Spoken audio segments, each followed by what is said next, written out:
Dahil wala akong los magluto, ayan, pinagawa ako ng anak ko ng lunch ko. Late lunch.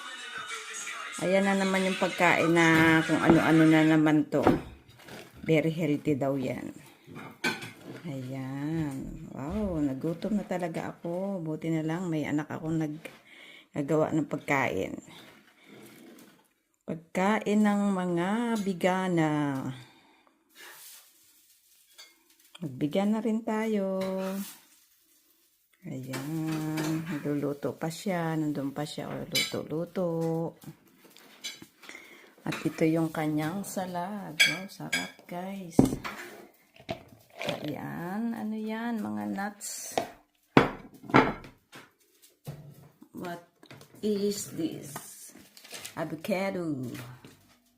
On roti bete. Ayan. Kalat dito sa lamisa. Namili siya eh.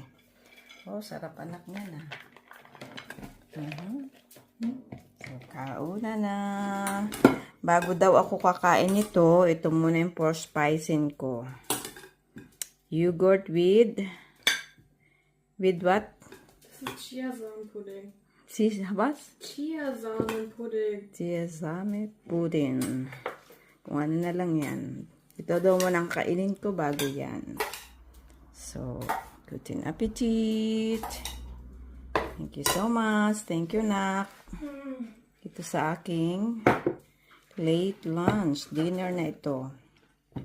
Gutom na talaga ako.